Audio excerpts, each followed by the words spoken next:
Viewers, আসসালামু আলাইকুম। আমরা এখন হাইওয়েতে আছি। আমি আজ ফার্স্ট মূলত বাইক রান করতেছি। আসলে হাইওয়েতে গাড়ি ড্রাইভ করতে ভালোই লাগতেছে, কারণ এই হাইওয়েগুলো ওভার সফট, মানে আপাতত তো টানলে ওরকম যায়।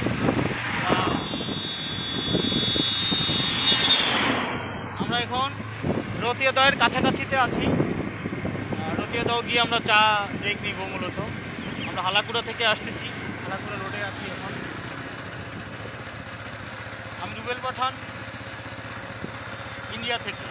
সঙ্গেই থাকুন, দেখতেই থাকুন। সুন্দর একটা আসাম অয়েলের পাম্প দেখাও। আসাম অয়েল, আমরা অয়েল নিব কি এখন? হ্যাঁ, কিছু তুমি একটু দেখাও যে গাড়িটা অনেক বড়ি আপডেট মডেল। আমি RTR এক সময় চালিয়েছিলাম, ভালো লাগে আসলে গাড়ি ড্রাইভ করতে ভালো লাগে। বড়িয়া বড়িয়া বড়িয়া বড়া না? হ্যাঁ বড়িয়া, মানে রেজাল্টও বড়িয়া। দামটাও দেখি ভাই।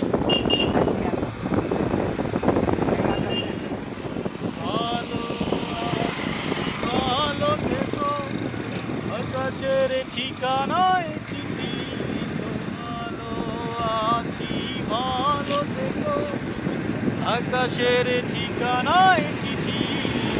ভালো লাগে, বাট সুরটা আসে না। সুর কোথায় যে হারিয়ে গিয়েছে।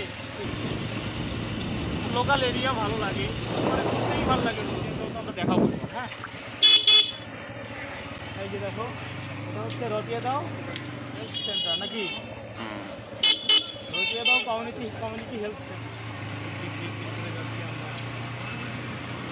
ইন্ডিয়ান কালচার আপনারা দেখতে থাকুন। এই যে চাষারা কট মাছের কাটা চাষারা কট মানে আসলে এই সোশ্যাল অ্যাক্টিভিটিসগুলো ভিন্ন। মূলত আমরা দেখতে পাচ্ছি ভেড়া রয়েছে এখানে, ঈদ রয়েছে, ডুম্বা রয়েছে, অনেক ধরনের প্রোডাক্ট রয়েছে ইন্ডিয়াতে। আল্লাহ তাআলা যদি রিজিকে রাখি, সামনে উটের মাংস খাওয়ার একটা প্ল্যান আছে, রাজস্থানে যাবো। তো সো ভিউয়ার্স, নেক্সট কোনো এক সময় বাজার বিশ্লেষণ করব আসলে এই কাঁচামালের বাংলাদেশে কেমন মূল্য, ইন্ডিয়াতে কেমন মূল্য রয়েছে। নেক্সট কোনো ভ্লগে আবারও কথা হবে। আল্লাহ হাফেজ, বাই বাই, টাটা।